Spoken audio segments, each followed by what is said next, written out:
નમસ્કાર, હું છું પ્રિયા અને તમે જોઈ રહ્યા છો જનતા કી જાણકારી ન્યૂઝ। નજર કરીએ આજના સમાચાર ઉપર।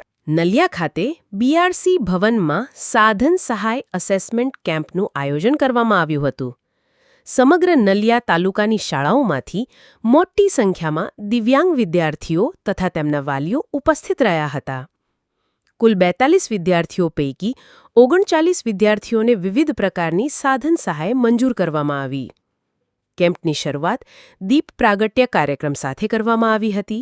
આ અવસરે ડાયટ ભુજ પ્રોફેસર અને અબડાસા લાયસન્સિંગ અધિકારી તરીકે ફરજ બજાવી રહેલા શ્રીમતી રક્ષાબેન ઉપાધ્યાય, બીઆરસી કો શ્રી લખધીરસિંહ જાડેજા તથા તાલુકા પ્રાથમિક શિક્ષણ અધિકારી શ્રી મારા સત્તારભાઈ ઉપસ્થિત રહ્યા હતા। વિશિષ્ટ શિક્ષક શ્રી પ્રવીણસિંહ મોરી, દિલીપભાઈ પાંડવ, નીતિનભાઈ નિમાવત તથા મંજુલાબેન ચૌધરીએ અને સમગ્ર બ્લોક સ્ટાફે કેમ્પના આયોજનમાં મહત્વપૂર્ણ યોગદાન આપ્યું હતું।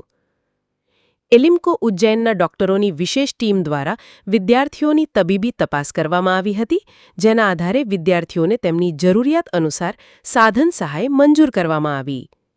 કેમ્પમાં ઉપસ્થિત તમામ વાલીઓ, વિદ્યાર્થીઓ તથા આમંત્રિત ડોક્ટર મંડળ માટે ભોજન વ્યવસ્થાનું પણ ખૂબ જ સારી રીતે આયોજન કરવામાં આવ્યું હતું।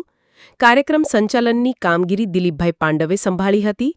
આ સાધન સહાય કેમ્પ દિવ્યાંગ બાળકોના ભવિષ્ય માટે સકારાત્મક પગલું સાબિત થયું છે। સ્ટોરી રમેશભાઈ ભાનુશાલી, નલિયા।